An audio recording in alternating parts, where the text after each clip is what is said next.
This Excel feature can save you 20 hours every single week. Now, if you want to be a top data analyst, you are not supposed to waste your time on unproductive tasks. In fact, if you're wasting your time every morning, you need to learn this feature.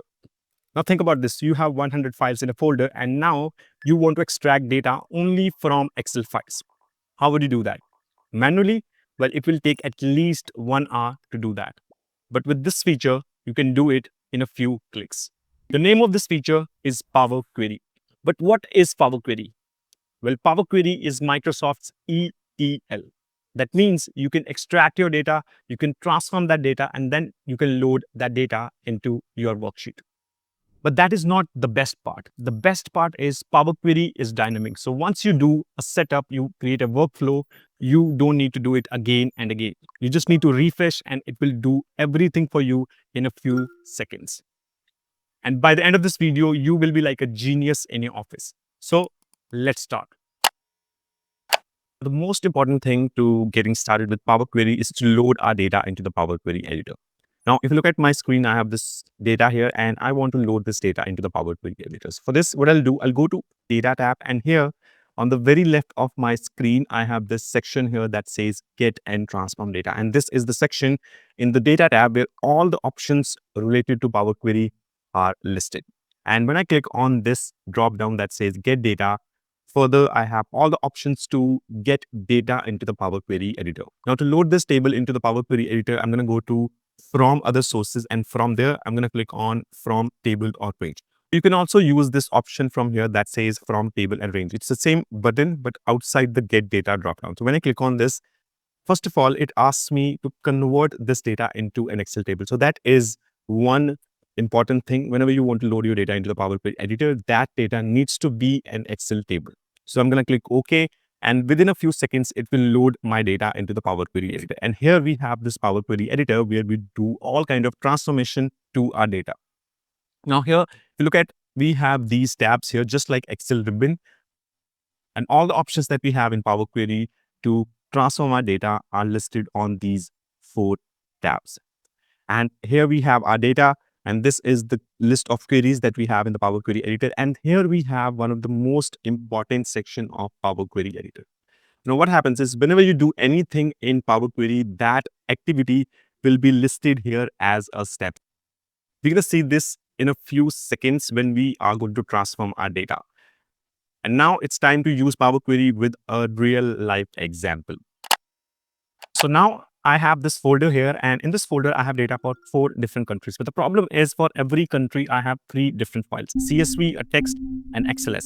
And my idea here is to get data for all the 4 countries, but from a single format of file. So I want data from Excel files, not from text, not from CSV, only from the Excel file. So what I'll do, I'll simply open my Excel workbook, and then I'm going to go to Data tab, and then click on Get Data. But this time, instead of going to From Other Sources, I'm going to go to From File, and here I have this option that says From Folder. And when I click on this, it allows me to select the folder where I have data. I'm going to click on Open, and instantly it gives me this list of all the files that I have in the folder. And here I have 3 buttons. So I'm going to go with Transform Data, and it will load this list into the Power Query editor. So this is the Power Query editor that we have seen a few seconds back. Now here I have this column that says content, and then the name of the files that we have in the folder, and then extension of all the files. And then we have a few more details about the files. And now in the first column that says content, you can see I have this entry that says binary. Now this binary entry is not a simple text entry. It actually contains the entire data from every single file. So what I'll do, because I don't want data from CSV and text, I'll use this column extension. I'm going to open this filter and say text and CSV to uncheck CSV and text, to ignore these files, and click OK. And now I have only Excel files here. And you can see here at the very right of my window where I have applied steps, a new activity, a new step has been added that says filtered rows. Now the next thing from here, I'm going to select all these columns and right click and say remove columns. And again, one more step here. And now I'm left with the name of the files and content. That means the content, the data from 4 different files, 4 different Excel files. And here, this small button here that looks like a filter button, but it's not a filter button. It has two downward arrows. That means I can extend this column. So I'm going to click on it, and it shows me this combined file dialog box where I can select the worksheet that I have in all the 4 files, click OK, and my data from all the 4 files is loaded into the Power Query editor. But this is not the best part. The best part is yet to come, where we are going to transform our data. So let's have a look. All right, so now to start with transformations, if you look at here in this data, the city column have the name of the city, but it also have a few blank cells here. So after Toronto, there are 4 blank cells, and after Vancouver, there are 4 blank cells. So these are the entries where I don't have the name of the cities, and I want to fill down these names to the blank cells. And for this, we have a specific option in Power Query, and we don't need to do anything complex, just like Excel. So what I'll do, I'll select the city column, and then I'll go to transform tab, and here I have this option that says fill. And when I click on this, it gives me further 2 options. One is fill down and fill up. So I'm going to use fill down, click, and all the empty cells are now filled with the values above. And now all the blank cells have filled from the value above. And now all the blank cells have filled with the value from above. Now the next transformation is in the date and time column. So if you look at here, I have date and I have time for the transaction, but I don't need the time in this particular column. So instead of writing any complex formula, I'll just select this column, then I'll go to transform tab, and here I have this drop down that says date. I'll click on it, and here I have this option that says date only. That means it will remove time from this column. So I'll click on it, and time is now removed. Now the third transformation is, if you look at here, I have this product code name. Now I just want the product name. I don't need the product code. So I'll just select this column, go to transform tab, split column by delimiter. And here I'm going to say my delimiter is this, and click OK. And now I have 2 columns. One is for the product code and one is for the product name. And now at the header of this column, I'm going to double click, and it allows me to change the name of the column. So I'll say product name, hit enter, and this is my new column. And for this column, I'm going to say right click and remove.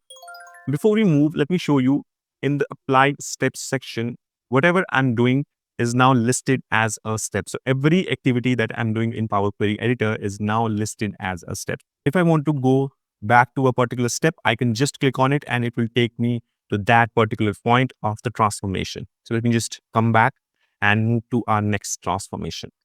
Now, if you look at here, I have this quantity column and I have sales amount, but I want to have the average price, the actual price of this particular transaction. So for this, I'm going to write a simple division formula, and for that, I'm going to use a custom column. So I'll go to add column and say custom column, and here I can write my simple division formula. So I'll say sales amount, double click on the sales amount column, division, then double click on the quantity, click OK, and it gives me this price column where I have the price, which is the average price. Now I also want to remove these decimals. So I want to have average price as a rounded number. So I'll just select this column, go to home tab, and then go to data type, click on whole number, and now I have the number after rounding and removing decimals. So these were the 5 transformations that I have done, and it's time to load our data back into our Excel worksheet. So for this, I'm going to go to home tab, click on close and load.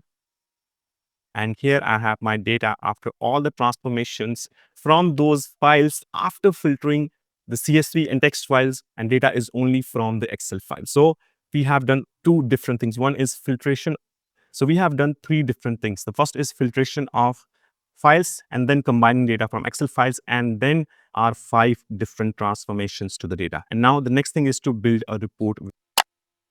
I'm going to build a pivot table from this table. So I'll say insert pivot table from table or range, new worksheet, and I'm going to say region and sales amount here. And I'm also going to add a pivot chart. And let me apply a bit of formattings here. My pivot table and pivot chart is ready, but let me show you the real magic of Power Query. Let me just go to the folder here, You can see this is the folder where I have all the files for 4 different countries. And now I get more data for other countries, let's say Australia, Brazil, France, Germany, and Japan. Now, if I just copy these files from here, even without filtering, hey, this is an Excel file and this is, a CSV or text file, just copy it from here and paste it here. And I need to go back to my Excel workbook, go to the data. I don't need to do anything again, just right click and refresh. And now I have data for Brazil, Australia, France, Germany, and Japan. And in my report, I just need to right click on the pivot table, refresh, and here I have my pivot table updated, getting data from that folder, filtering it, making all the transformations, and getting it into my worksheet. So that's the real magic of Power Query. Hey, thanks for watching this video, and make sure to subscribe and check out this video, and I'll see you next week.